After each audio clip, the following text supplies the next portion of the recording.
Excellent turnout. Thank you all for being here. My name is James Holway. I'm director of the Global Governance Center. It's a pleasure to welcome you here for a very exciting topic today: digital and data sovereignty, definitions and technologies for independence and resilience. I needed it. It's a bit of a long title. It promises a lot of very interesting. It's a tremendous panel. Let me introduce you, please, to Shoemaker, give the introduction, and together with Mark, moderate the event. Thanks. Thank you, James. My name is Arpitha Shoemaker. I'm an associate here at the Global Governance Center and Director of Policy at Caribou Digital. On behalf of the Global Governance Center, welcome. We're really glad that we could welcome all of you, so many.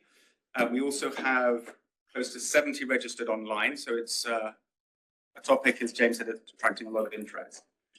I'm just going to say a few words to sort of frame the conversation a little bit, and then hand over to Ambassador Carr for our keynote, and then to Mark to say a few words and to moderate the panel of our great esteemed experts. I'm really pleased to host this conversation today because the issue of digital sovereignty, while it's not new, I think is becoming, as we all recognize, increasingly significant and important. But it's changing a lot. The first use of the term digital sovereignty was used to describe the Declaration of Independence in cyberspace, 1996, all those many years ago, which was a very different idea of what sovereignty meant. It meant sovereignty from the traditional laws of states. Now that pendulum has swung very far the other way, and we're using the term. The term is often used to describe the assertion of state sovereignty over the digital realm. So I think it's really important that we recognize this hugely changing context for the use of the term and what it means. And we're at a very critical juncture in the governance of cyberspace, the governance of digital. The World Summit on Information Society is having its 20-year review. We've got a new UN Global Digital Compact that's going to give nation states a much stronger role in governing digital and cyberspace. And of course, the role of the big elephant in the room is big tech, and particularly American big tech, and the increasingly political terms in which they're being talked about, perceived, and acting. Digital sovereignty has also been used a lot by countries and primarily, initially, by Russia, by China, to talk about trying to break away from the perceived dominance of global digital governance by the West, if you like. But that also is changing, increasing the terms being adopted by Brazil, by India, and even by Europe, where it calls for a Eurostack, a global, a digital set of infrastructure that could really support Europe's resilience. And as Denmark increasingly worries about having F-25s being turned off and Portugal cancelling orders, these topics, these issues are really pertinent and incredibly significant for today. At the core of these debates, though, whether we're talking about data governance, cyber sovereignty, technological sovereignty, AI sovereignty, at the core of all of this is data. And this is really what the heart of the conversation today is going to use as a starting point, at least. And so I'm really pleased to host this conversation where we'll explore these diverse meanings of what these terms mean: digital sovereignty, data sovereignty, and so on. Unpack some of what the current debates and discourses around these policy conversations, as well as the technical dimensions of that as well. It's important to say also that we see this as the beginnings of a deeper engagement in this area. We're looking to continue this conversation with a series of events across Europe as this issue becomes more and more pertinent, a deeper research program to understand some of these various dimensions, and really looking at understanding what and how this agenda can be further engaged with in a constructive way, particularly that supports a free and open internet, which I think many of us would agree is critical to ensuring the access to the information and communication that so many of us need. So I'm delighted to start with today's conversation that will focus on digital and data sovereignty and the implications for trade. And there's no one better to help us understand these topics, these complex issues, than our keynote speaker here today. It's a great honor to introduce His Excellency Ambassador Carr, in addition to serving as the permanent representative of the Gambia to the Swiss Confederation and permanent mission to the UN, WTO, and other international organizations in Switzerland. Ambassador Carr is also chair of the UN Commission on Science and Technology for Development, the CSTD. But perhaps most importantly, at least here, in these hallowed halls of the Graduate Institute, Ambassador Carr is a leading scholar of information technology and development in Africa. We're very privileged that you could join us today. Please give a warm hand for Ambassador Carr.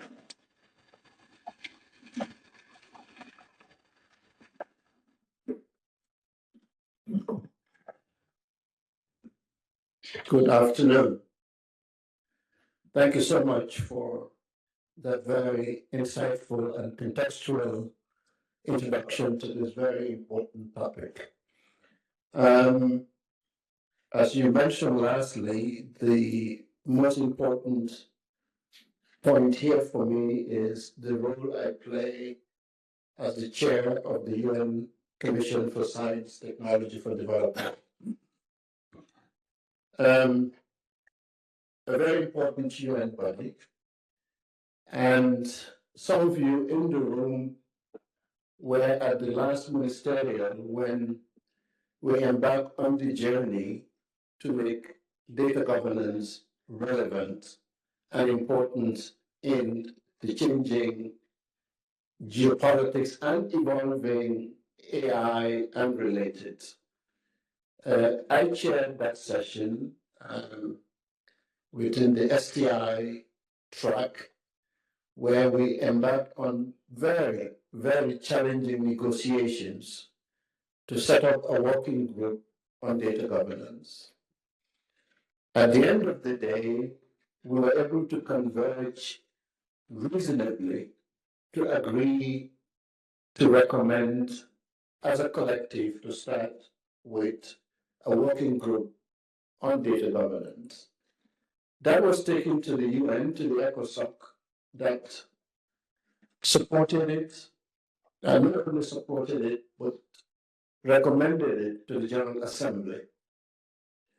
I must say, this also coincided with the time when the Global Digital Compact was being engaged by state and non-state actors in the UN and here in Geneva. Also, a very challenging conversation in the formulation and the finalization of the Global Digital Compact. The paragraph that was retained was the paragraph from the CSTD that related to data governance. There was convergence, a paragraph that was not touched. I think that amplifies the significance and the importance of data governance in the realm of AI, in the AI sphere, and frontier technologies. Connected to that, we were mandated by the General Assembly to proceed and set up this working group. And here at Geneva, we got to work, and I'm happy to report that after many consultations and debates and configurations, we were able to elect a chair, designate of this working group in the name of Peter Major. Some of you perhaps know Peter from Hungary, is the chair designate of this working group. We've also finalized the member state. There was a call for participation that was responded to for state and non-state actors. And we've also finalized the list of memberships of both state actors and non-state actors. And these non-state actors is a multi-stakeholder approach where you have academia, you have civil society organizations, you have private sector organizations, and the international organizations, we agreed for them to be observers. So this will be announced in the sidelines during this upcoming session of the CSTD in 2 weeks, in April, I think 7 to 11, if my memory serves me well. Even though we had so many interests, we could only accommodate for few to balance the state and non-state actors in this very important working group, but that doesn't deter others to participate as observers so that we can benefit from larger and much more inclusive voices in this very important mandate that we are required to report back to the GA in its 81st session, I think in a year's time. And we'll see how the work goes on, but I urge this body to make it your keen interest, not only to watch from afar, but to participate. Having said that, we find ourselves at a very critical juncture in the evolution of a digital society.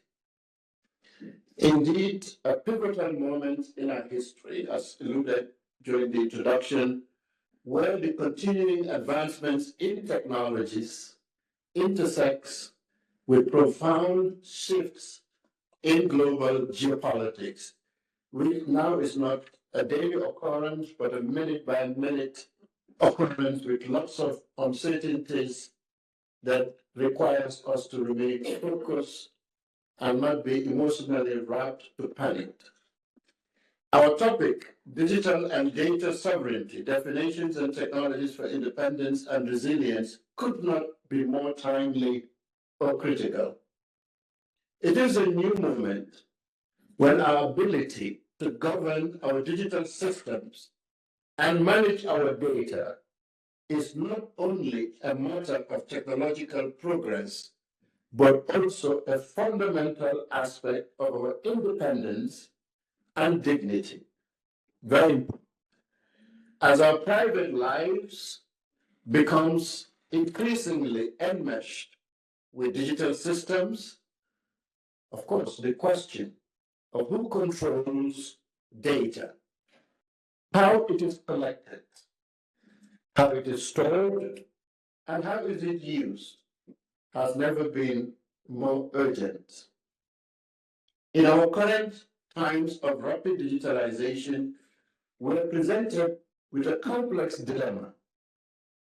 On one side, personal data fuels innovations that make our lives more convenient, efficient, and tailored to our individual needs, and make many member states to be able to meaningfully participate in trading system, in the global trading system, and also to share information and to trade among each other. The personalization of products and services, breakthroughs in healthcare, and more favorable economic conditions for people are all testament to the transformative potential of data processing.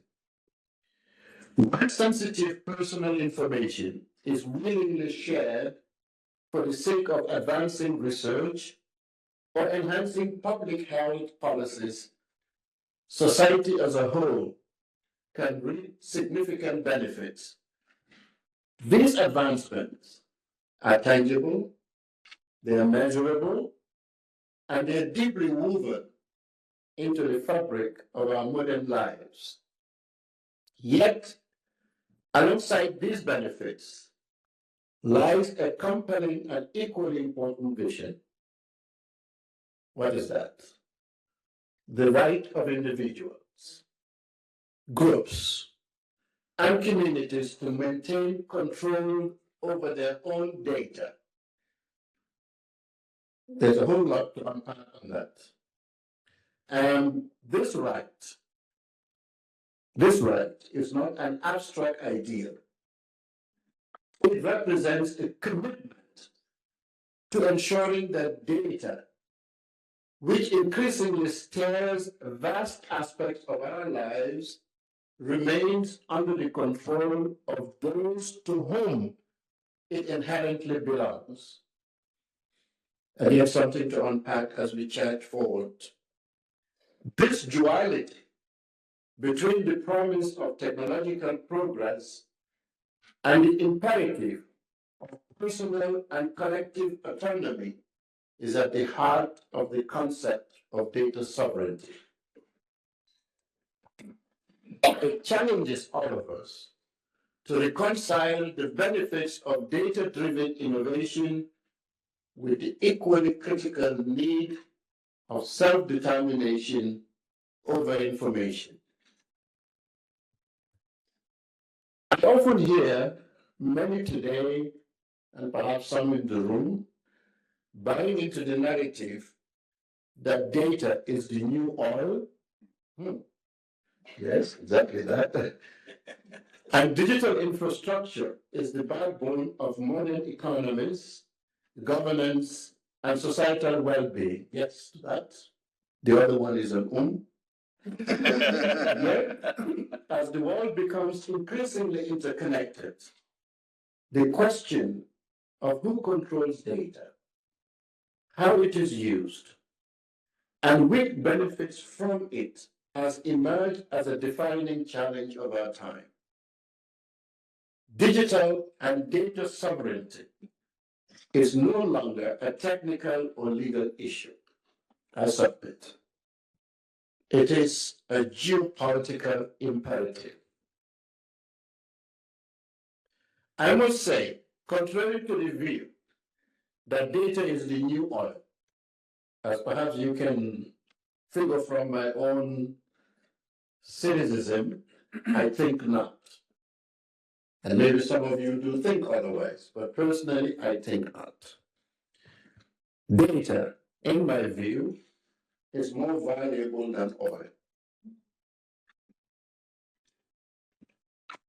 Can I get away with that? Because it is an essentially no expendable commodity. Essentially. In technical economic terms, it is a non-arrival good.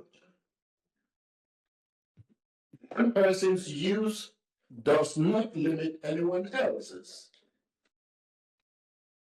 Analyzed and reanalyzed for different kinds of value extraction, every new advancement in AI and data sciences, in theory, can extend and increase the utility of the same data. Therefore, data has become an essential geopolitical asset, I submit. And finding ways to obtain it, steal it, analyze it, and protect it are all increasingly national priorities.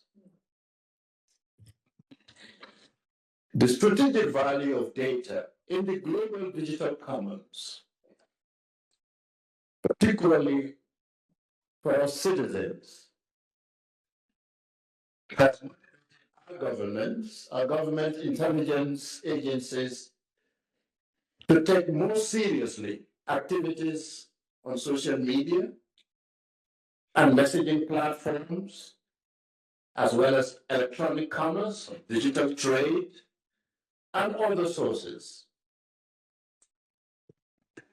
Governments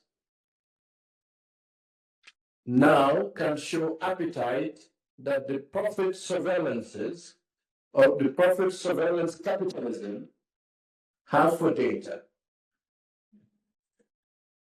So they often buy this data from what I call data capitalists, which is increasingly a big reality.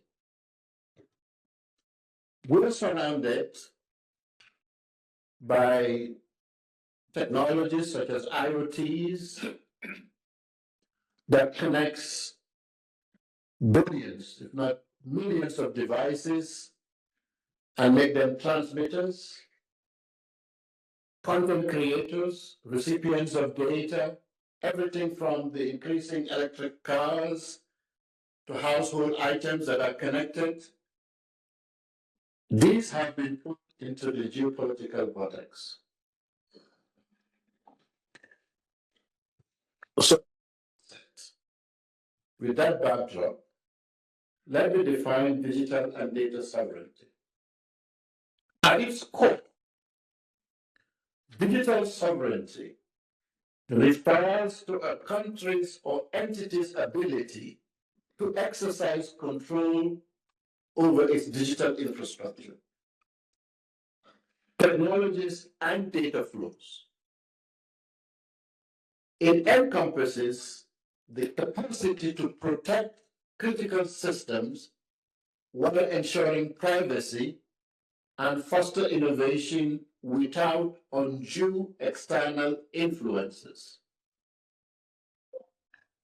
On the other hand, data sovereignty is a subset of this concept that focuses specifically on the ownership, storage, and the governance of data within a jurisdiction. So at its core, data sovereignty is about control and accountability. It calls for an environment in which the handling of data is consistent with the values, laws, and customs of the communities it serves. This means establishing very robust frameworks that ensure data remains within clearly defined and secure boundaries, where its movements and transformation are subject to the oversight of the rightful owners. Such frameworks are not static. They must evolve with the evolving technological advancements and adapt to the complexities or complex ways in which data influences every facet of our society. Now, to achieve this vision, we must adopt a complex strategy that spans technical, legal, and governance domains. First, we need to promote the very constitutive components of data sovereignty, those rights and values that define what it means to have control over one's own data. Empowering communities, particularly those that have historically been marginalized, such as indigenous peoples, is quite essential. By allowing these communities to govern the collection and use of data about their cultures, their lands, and resources, we not only affirm their rights, but also we create a foundation for culturally responsive data practices. Such an approach enriches the quality and relevance of the data collected while ensuring that data serves as a tool to empower rather than exploitation. Technical facilitators from public and private organizations could play a very crucial role in transforming these abstract principles into operational realities. Imagine a digital landscape where encryption and secure data infrastructure are the norm, where data is stored in localized facilities and routed through national networks that ensures it remains under domestic control. Decentralized data storage models further enhance this vision by allowing data to be maintained across distributed systems, giving individuals and organizations direct control over their information. These technical solutions are not merely about security, they're about reconfiguring the digital architecture so that it inherently supports the principles of data sovereignty. In this way, technology becomes a vehicle for empowerment rather than an instrument of centralized control. So beyond the technical domains, there is an equally important need to enhance our collective understanding of data practices. To wrap up, education and transparency are fundamental to building a digitally literate society that can actively participate in the governance of its own data. When people understand what data is collected about them, how it is used, and the implication of these processes, they are better equipped to demand accountability and participate in shaping the rules that govern their digital life.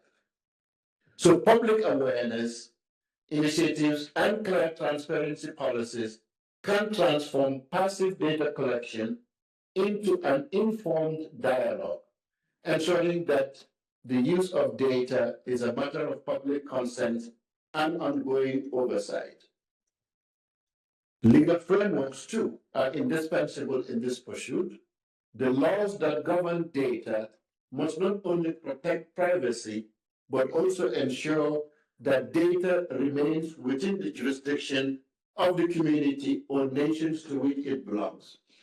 So such legislation should mandate data localization where necessary and provide clear guidelines for how data can be accessed and shared, thus preventing extraterritorial overreach.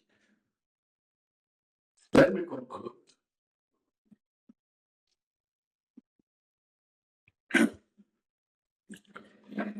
Just what is the role of technology enabling sovereignty? Technology is both a challenge and a solution. The same tools that enable the global data flows and surveillance can also empower our countries and organizations to reclaim control. To highlight three key technologies that are critical, one is cloud computing and edge infrastructure. The shifts from cloud computing has centralized data storage and processing, often in the hands of few multinational corporations, and you know them. However, there is a rise of sovereign cloud solutions and edge computing that allows countries to localize data storage and processing, ensuring compliance with local laws and reducing dependency on foreign entities. Secondly, blockchain and decentralized technologies. This offer ways to create transparency, tamper-proof systems for data governance. By decentralizing controls, it can empower individuals and organizations to manage their data securely and independently. And lastly, AI and data analytics. AI can be a double-edged sword. It relies on vast amounts of data, often collected without consent in most cases. It can also be harnessed to enhance cybersecurity, detect threats, and optimize resource allocations in ways that strengthen sovereignty. The path to resilience is collaboration and innovation. Multilateral corporations are very important, like the UN's Global Digital Compact. Public-private partnerships is crucial. Governments cannot achieve digital sovereignty alone. Private sector must participate and partner in developing the secure and resilient technologies. Also empowering individuals and technologies. I leave you with a call for action. As we navigate this rapidly changing landscape, let us remember that digital and data sovereignty is not an end in itself, nor is it a means to a larger goal. In a world where technology serves humanity, where innovation is inclusive, and where countries and individuals alike can thrive in the digital age, To our policymakers, some of you in the room here, and those connecting virtually, I humbly urge you to craft laws that balance sovereignty with openness. To our private sector, who are in the room and virtually, I challenge you to innovate responsibly and prioritize the public good. And to my academic colleagues here at the Graduate Institute and students, I encourage you to deeply and meaningfully explore the ethical, technical, and geopolitical dimensions of this very important issue. And to my colleague diplomats and multilateral leadership, I call on you to foster substantive, constructive, and meaningful dialogue and cooperation in this area. Together, we can build a digital future that is not only sovereign and resilient, but also equitable and just, and for it to govern and drive the evolving digital trade landscape, and to make AI more responsible and for good, and to leave no one behind in this journey. And I thank you.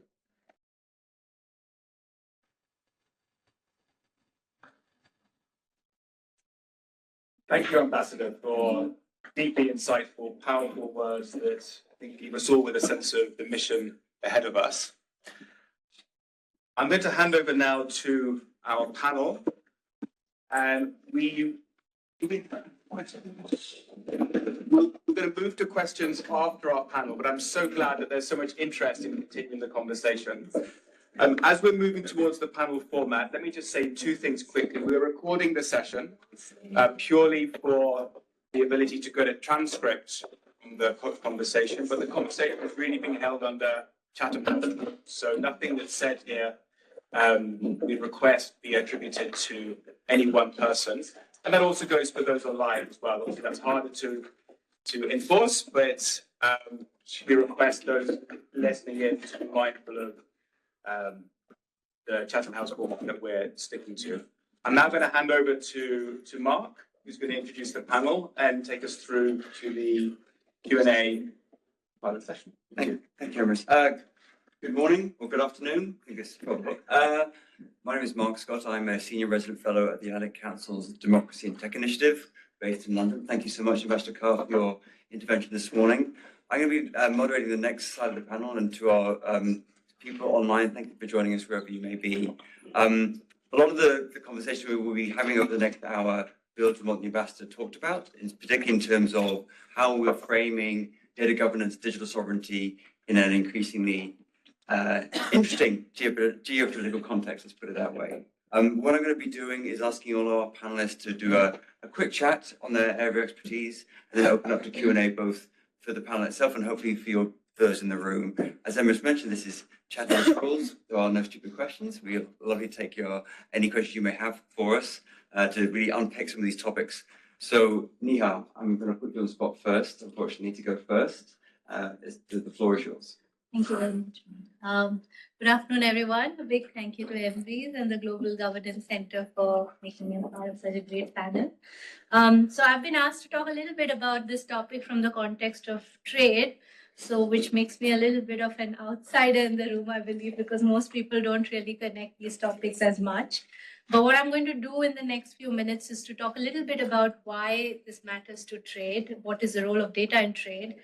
I'll talk about some ideas of sovereignty, digital sovereignty that exist in the trade space, and what this all of this means for the relationship between digital sovereignty and trade law.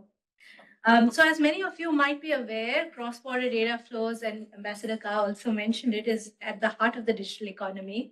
And you mentioned about the cliche, data being the new oil.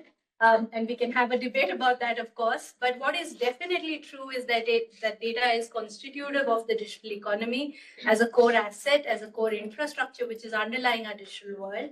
And some economists have started thinking of it as a fifth factor of production as well. And if you think of the core services that you use on a day-to-day basis, and many of which the ambassador mentioned, so starting from cloud computing to very basic e-commerce services, all of them are dependent on cross-border data flows. In addition to the services sector, which is a very intuitive way of thinking, it's also very important for the manufacturing sector. Because if you think of a lot of processes in the supply chain, they are optimized by relying upon the cross-border data flows. And therefore, you have a general liberal narrative around data flows, which is that more easily data can flow across the internet through an open and free internet, the better it's for innovation and economic growth. And I think Ambassador Kaur was also very emphatic that this is very much the liberal narrative. But there are good reasons why this liberal narrative is constantly being challenged. And I think I will have to again rely a little bit on Ambassador Kaur's fantastic keynote, where he identified several reasons why governments might want to restrict cross-border data flows, and some of them to protect privacy, for national security reasons, data security reasons. Some initiatives around data localization could also be about protecting the domestic digital sector, providing more opportunities to ensure that regulators have access to data, especially because cross-border enforcement of a lot of these regulations are very difficult, especially against big tech companies, generally for law enforcement purposes, and also to ensure generally good facilitate better enforcement of laws against both foreign companies and local companies that use data locally. And these measures affect data flows in different ways. We usually think about the applications on the internet, but there are quite a few laws and regulations which are also related to the protocols of the internet, or even the underlying physical infrastructure, for instance, trying to control the internet exchange points.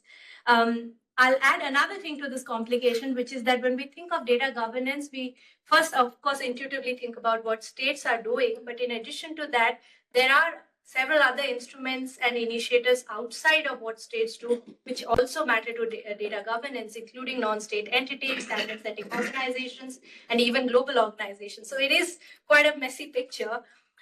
Now, the reason why all this matters to trade is because a lot of measures that might relate to regulation of data can also become trade barriers. And that's where international trade law becomes relevant. And typically the questions that trade lawyers ask is how do they breach obligations contained in trade treaties? And if there could be different policy rationales you can rely upon to justify them under the exceptions available in these treaties, in these different trade and investment treaties. Now, the interesting question here is that they are of course questions related to trade law, but they are also fundamentally questions related to the very core aspects of data governance. And therefore, you might not be surprised if I tell you that a lot of free trade agreements these days now contain many provisions which are relevant to cross-border data flows and data governance more broadly. Or there are initiatives such as the data free flow with trust, which has been proposed by the government of Japan to enable to make it more feasible to exchange data across borders using trustworthy mechanisms. Now, what does all of this mean for international trade? Now, depending on who you talk to, they will give you different versions of what digital and data sovereignty is. And I'll add to this also cyber sovereignty, which is often used in the trade policy circles. And I think Ambassador Kaur already mentioned many aspects of this, which you can hear. And I'll list some of them, which I often hear, and they can mean different things. So first is the ability to control the infrastructure, information flows on the domestic internet, what flows in and out of the country. And this is hugely an element of control. How do you exercise control over domestic infrastructure? There is also another dimension, which is your ability to enforce domestic laws on the domestic internet, on domestic data. But beyond that, it can also be about determining the right standards, maybe the right technical standards, or what are the best practices for digital companies that operate within your jurisdiction. It could also relate to enforcing these domestic laws and regulation, not just against domestic companies, but also against foreign companies that operate within your borders. The idea of digital sovereignty, I think Ambassador Ka also mentioned that, is often related to protecting critical information infrastructure and often against foreign security threats. That's something that often plays in the mind of lots of governments. Another element of sovereignty that you often hear in the trade policy circles is reducing dependence on foreign technologies and foreign networks. I think in the EU, you hear this quite a lot. There's also concerns, I think more serious concerns around weaponized interdependence and building strategic autonomy. And I'll add a last dimension of digital sovereignty, which is now, I think, becoming a lot more common in the global south, particularly, which is this is about protecting policy space of countries so that they can adopt initiatives and policies that can help in the development of their domestic digital sector, including adopting digital industrial policies. And this is a tool to deal with data colonialism. So as you can see, this is a lot to take on board. There are so many different dimensions, and it also shows that it's a kind of a double-edged sword. In one sense, it is about protecting public interest, but it is also a tool. It can quickly become a tool for authoritarian control. And this is also not only about authoritarian versus democratic countries or developed versus developing countries. This is a cross-cutting question. And the last point, where I will be very brief, which is about what does international, or what is the relationship with all of this with international trade law. The general narrative in international trade law now there seem to be two extremes. One is the free flow of data, and at the other end, there's often this narrative of digital and data sovereignty. And you can see a lot of discussions around this. For instance, are FTAs promoting free flow of data, or do they have a tendency to reinforce digital sovereignty? And countries definitely are making very nuanced choices. The reality is that they are not extreme points. Countries which are very focused on digital sovereignty are also concerned about economic growth within their country and also being a part of the global economy. And equally, countries that advocate for free flow of data also have quite restrictive policies in certain regards. So my view essentially, therefore, is that when we think of digital and data sovereignty as a very restrictive or a protectionist tool, at least from a trade laws perspective, we don't really see much value. It leads to regulatory fragmentation. It makes things worse, especially for developing countries, because it deepens the digital divide and it does not promote international regulatory cooperation. So my personal view with regards to this topic is that if international trade treaties definitely must and can and should adopt certain aspects of digital sovereignty, which, for instance, there are legitimate public interests, there are concerns regarding digital equity, there are concerns regarding having an interconnected digital economy. But in terms of thinking about it, especially from a trade perspective, it's not only about resolving disputes if two countries get into a fight over a particular measure, but it's also about fostering more regulatory cooperation and coordination. And as Ambassador Ka also mentioned, it's also about building more regulatory interoperability across different aspects of digital regulation. Len, my performance here. Thank you so much. There's a lot to take in. Thank you. Before we move down the line, you mentioned a lot of points there, and I appreciate the multiple definitions of both digital sovereignty, cyber sovereignty, tech sovereignty. It means lots of things to different people. I'm not a trade person, so if you think you're out of your depth, I'm definitely out of my depth in trade.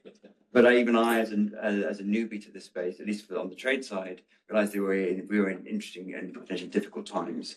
How do you see for the next, just for this year, again, so it's hard to tell what's going to happen this afternoon, let alone in November. How do you see these concepts in terms of data governance, data sovereignty, even cyber sovereignty, playing into some of the headwinds we are now seeing in global trade? What is your prognostication for the next 8 months? We had an informal chat. I told him if I knew the answer, I would play a little bit with the market and try to make some money out of it. I would add also AI sovereignty. That's also catching on a lot in trade policy circles. So I think it's very hard to predict, but generally I see a lot of chaos. One reason is because of the large degree of uncertainty now with US policies, and a lot of people are blaming the current administration, but it has happened even in the last few years where they have been switching sides, and it has been very difficult to predict. And because it is such a big digital power, I think it changes a lot of dynamics at the WTO and other trade bodies. One interesting development, which I think on the positive side, if I might add, would be the role of middle powers, especially in the Asia Pacific region. I think there are many interesting developments. There are countries like Singapore, Japan, Australia, at least from a trade policy perspective, have been pushing for very interesting innovations such as digital economy agreements to increase more cooperation and to reduce some of the uncertainty.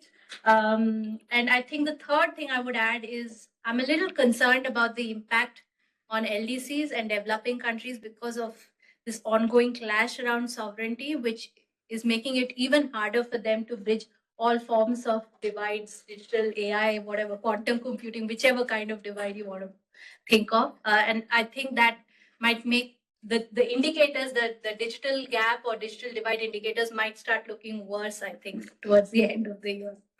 It's a very valid point about middle powers. It's one of those things where they can play, particularly the Japanese have played a very big role in the past.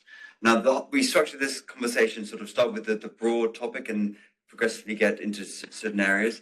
Konstantinos, my colleague from the Annual Council, please take it away with your intervention. Thanks. Hi, everyone, and thank you very much, Members and the Graduate Institute, for putting this together and collaborating with the Atlantic Council. Ambassador Ka, thank you very much for your intervention. I think that as a starting point, talking about sovereignty, I think we need to accept that it is part of our vocabularies. In 2025, it is part of the way we need to start thinking about technology, whether it's digital and new and emerging technologies, or even about the internet. The challenge that we're having, however, is that unless you define sovereignty, then we are talking over each other, or we are not being able to communicate and align. If you look at the history of the way sovereignty is used, China right now is the only country that has actually managed to define exactly what they mean by sovereignty. And even though we are seeing it being used by Europe or very recently from the United States, unless we start defining concretely what we mean by it, then existing narratives will prevail. That is the first point that I want to make. The second point that I want to make is that I think that we heard it from Ambassador Ka and also from Niha. Data, when we're talking about data, is such a very complex issue. And it becomes more complicated depending on where you look across the stack, because data literally is everywhere. It starts from the infrastructure and then it moves all the way up. And right now, of course, we're talking a lot about AI, and there is a lot of interest about AI. And unless you're talking about data, you cannot talk about AI. They're pretty much indistinguishable. And the thing that makes data so very important is agency, because data either can give you agency or take away your agency. And depending on where you're sitting, that becomes critical in order to be able and understand what sort of governance structures you want to build around data. So I want to talk a little bit about this differentiation between data localization and data sovereignty, because one of the things that I have been noticing is that over the past couple of years in particularly, they're sort of used interchangeably. And that's okay as long as you want to complicate things and not reach any sort of solutions when it comes to their governance. But it also really depends on what sort of solutions you want to give. Because when we're talking about data localization, the solutions are very limited and they're very localized, and they cannot become part of a more collaborative framework. However, when you talk about data sovereignty, then things are a little bit different. So geopolitics aside for a little bit, data localization, and Ambassador Ka, I believe, also alluded to that, is about geographic locations. It's about borders. It's about ensuring that your data does not leave your country, in simple terms. The key aspects of that are driving this are regulatory compliance, data protection issues. It has, of course, an impact on global data flows that Niha also referred to it as part of trade. And there are many, many compliance challenges. On the opposite side of that, data sovereignty is more about how you subject the whole idea of data to your local law, to laws and regulations in the country that the data is generated or stored. And there you have more flexible jurisdictional and legal aspects. And the one thing that really you ensure is that you can still have the flow of data as long as you're able to determine what sort of data you want to flow, right?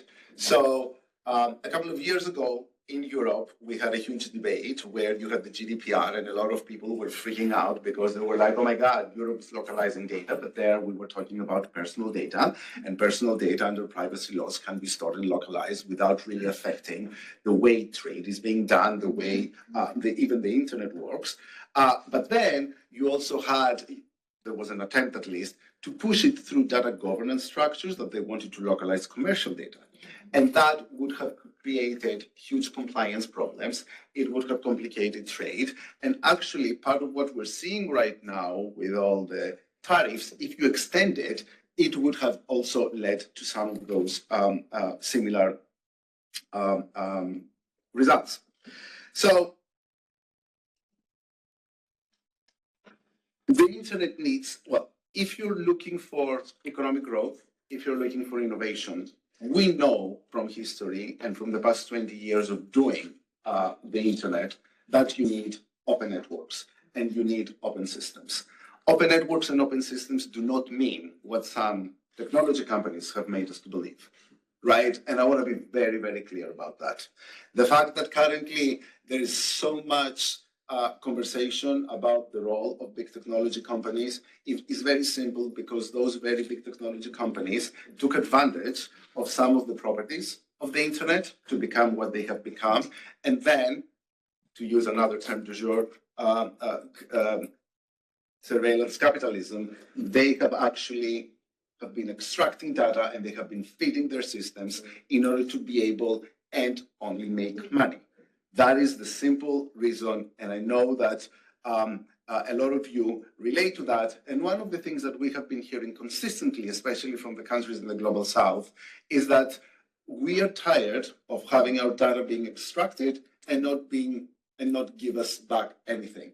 And that is a very real and legitimate problem that we're facing. However, data localization is not the solution, because if you really want data to facilitate sustainable development goals, if you want data to facilitate economic growth, if you want data to facilitate the way innovation, you need to collaborate. Competition is not the solution. As we move into AI systems, collaboration becomes even more important. Dealing with some of the challenges like climate change or some of the very serious and complicated health issues that we will be facing, the global pandemic being one of them. If you were not able to exchange data, you will not be able to get fast to solutions. And that is something that we know for a fact. So I am going to step a little bit aside and complicate things even more, because that's what lawyers do, actually. And instead of talking about sovereignty, that is extremely loaded as a term, I would like us to start talking about self-determination.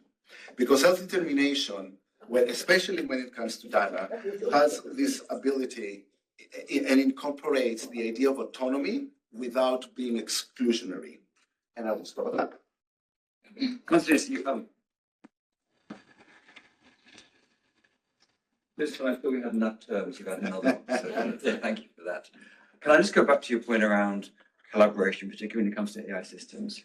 I appreciate AI is the sexy topic amongst tech folk, but we're also living in a position where collaboration becomes more difficult when cross-border ties and relationships have become inherently more difficult. And this goes to Nihal's point before the Trump administration took on. These issues were not new January 20th, they existed well before. How do you see that playing out, particularly in terms of the self-determination of data, when, like it or not, those ties, that collaboration, looks like it may become more difficult in the coming years? And how do you square that circle? So that's a big, yeah. Within 2 minutes. Yes, of course. So I think that as new technologies are emerging, and especially we've seen that in the context of AI, they're becoming more complex and they're creating more wicked problems, right? And wicked problems, we all know that the only way to address them is through collaboration, and it's through having a shared goal. And I think that this is where sort of, if we trace back to the origins of the internet to where we are right now, is that we don't have the shared goal and shared end target. So for instance, when the internet was created, it was a very clear different stakeholders that were participating, even though they were coming from very, very different backgrounds and they couldn't agree on many, many things, they shared a very specific goal, how to create a decentralized system that would not fail. And they all worked towards that end. When it comes to AI, we don't have that, because depending on where you look, you hear very different goals. You hear a goal about using AI as a weapon. You're hearing a goal about using AI as a means to address sustainable development goals challenges. You hear AI about using it as a sovereignty thing. So unless we come into this shared understanding of where we want to be, we won't be able to collaborate. And I know that, you know, we're talking a lot about collaboration, and especially we are in Geneva, where there is a lot of diplomatic activity and a lot of governments are talking about the need of collaboration. But one of the things that keeps on missing in these conversations is what is really the end? What do we want to achieve with AI systems? What is the common goal that we want to share in order to be able and get there? Because the fact that you're having different perspectives is actually pretty good. You need that. You need diversity in order to be able and get to the point that you want to get to. But I don't feel we have that shared goal of what that point is. Just one for those in the room who are working on the topic, so no pressure. Before we turn to Robin, for those in the room and also for those joining us online, I'll be opening up to Q&A in about 15 minutes. So please have to think about how you want to frame your questions to our wonderful panelists. Robin, no pressure, you are now the last intervention. Yeah. The floor is yours. Easy enough, like very simple topics that were broached before this. Good afternoon, everyone. Thank you very much for coming. Thank you for organizing and hosting us. I want to start slightly off topic by talking about privacy. I was recently at a workshop about privacy enhancing technologies, and one of the issues we're facing in that field is that there's a trend where initially, data, was collected on your device and sent to a remote server to be processed there according to someone else's rules. And now, using these technologies, they're moving the rules and the processing, from a Google, an Apple, onto your device and calling that privacy. And I'm not entirely sure that if the data stays on your phone but is processed according to someone else's, designs and intents, then you've actually improved your privacy. And I'm seeing the same kind of issue with localization happening, right? We see privacy washing. I think there's a certain degree of governance washing happening with at least some of the discourse on localization. Hence, I think questions of data sovereignty. And so sovereignty is about self-determination. I completely agree. That was also in the CyberBRICS report recently that I thought was very good and I would strongly recommend to everyone.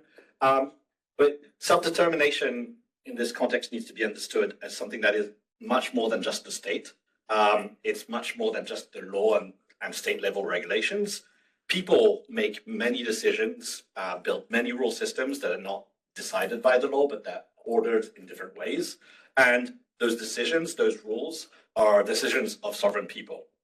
And if you have state laws and regulations, but not this dense polycentric governance happening at all levels of society, then you have a very hollow form of sovereignty. It's there, but it's empty. And so that's why localization and regulation enough aren't solutions to data sovereignty. They help, but they don't address the entirety of the issue. They don't exhaust it. Localization gives you jurisdiction, but it does not give you governance. So how do you get sovereign, self-determined data governance? Well, you need a say over the structures that shape and govern essentially data processing every day.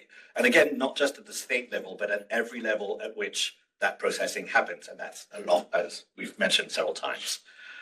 And so the way that happens is by shaping the structure of the digital space itself, which is to say by shaping digital infrastructure. That is where the structural power resides. That is how governance becomes possible, even just possible to start with.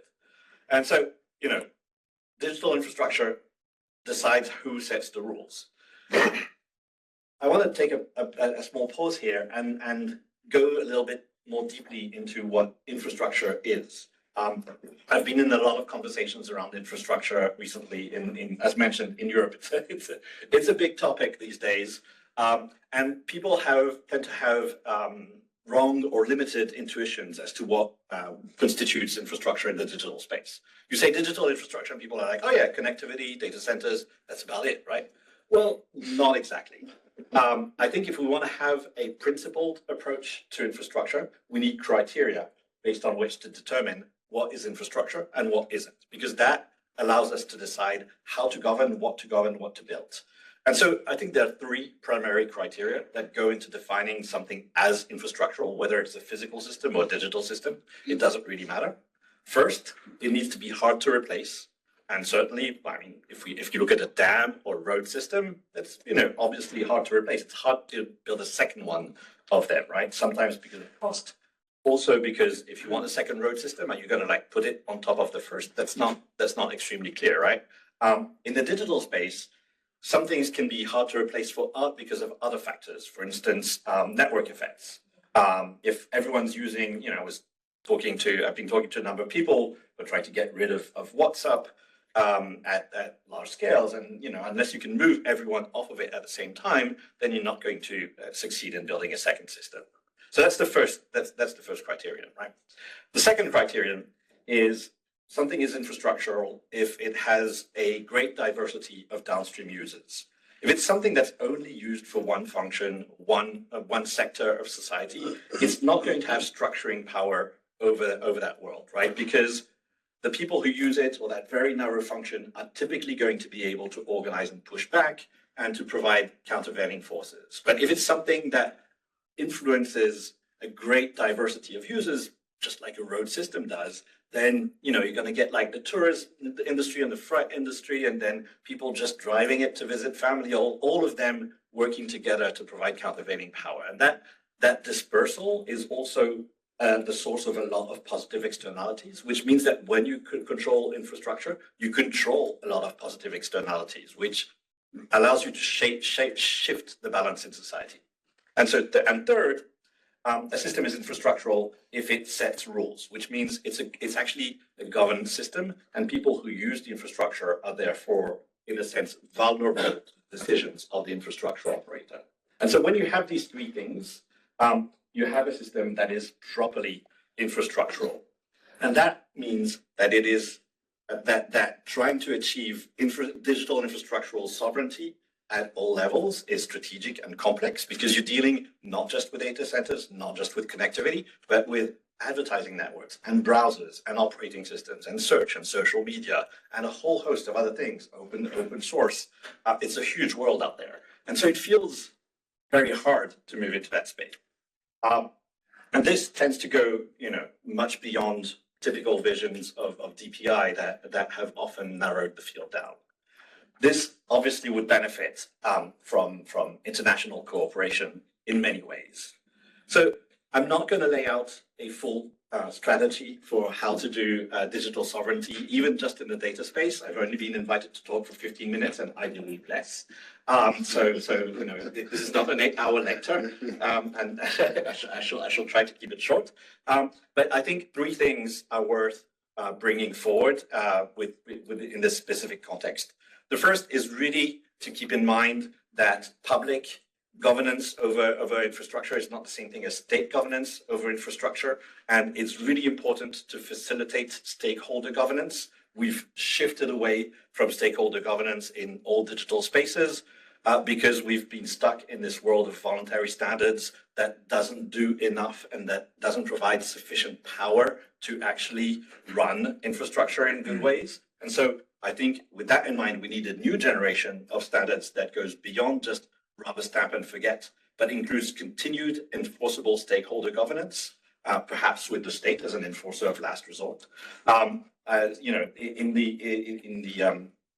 people working on the backend protocol of the India stack call this runtime governance, right? You don't just decide up to the standard and then hope everything goes fine, but you figure out a way to keep the system operating well, which we've definitely failed to do in much of the internet. A second thing that I would mention in this context is that unbundling the problems and breaking them down actually helps. So we tend to if you try to think of data governance at the level of an entire population, that's a huge problem to wrap one's hands around. But a lot of the time, you don't need to govern all the data in all the same way, right? You can break it down and ideally help society break it down into much more manageable pieces. There's a very interesting work that's currently happening on the AT protocol, which is, you might be familiar with, the Blue Sky social media system. What they've done is they've taken social media and broken it down into smaller chunks of architecture that can be operated independently from one another and that work together thanks to protocols. And in the same way that trying to wrap your arms around what should governance of all of social media be, which is much too hard a question. No one should govern all of social media. It doesn't make sense. But it becomes possible to govern, a personal data server that just does hosting the data and perhaps provide it to the network. A relay that just receives events and makes it easy for people to provide feeds, etc. So if you have a broken down, unbundled, and interoperable architecture for a system, it becomes much easier to govern it, and therefore it becomes much easier to build data sovereignty into these systems because you understand the rules very precisely. And a third thing that I want to point out is that there's no point in making data governable if the data flows are not themselves sensible. I used to, for several years, I ran data governance at the New York Times, and I can tell you a lot of the data flows that happen in business context make no sense whatsoever. Data is not indeed like oil. Like, sure, if it were oil, you could just throw it around, and the more you get, the better it is, the more money you're making, right? But with data, a lot of the time people collect data just to say that they're touching data, just to say that they're doing something. But a lot of the time it's not actually used, right? And so making data sensible is impossible if it's absolute opaque chaos. And so we would benefit strongly across the board from much stronger consumer protection at the operating system and the browser level, so that the flows are understandable by people to some degree. And even the GDPR that's supposed to be strict really plays fast and loose, not just with enforcement, but with the idea of multiple joint controllers and all that. You should only have one controller at any given time. And so if you really need responsibility over data that makes sense to people in order to have something that is governable in the first place.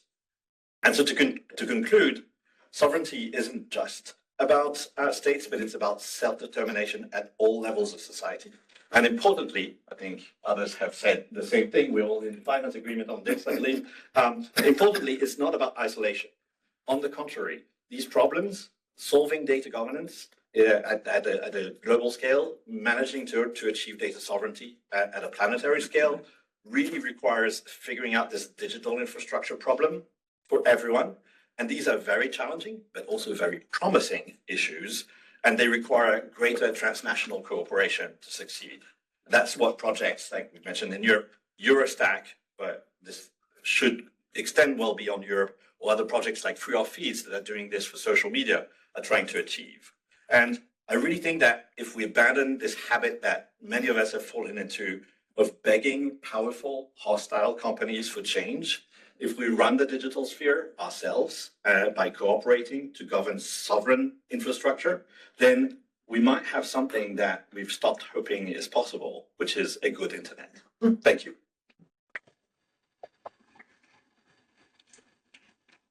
Before I open up the Q&A for offline and online, Robin, I like your three definitions of infrastructure, mostly because that's one definition.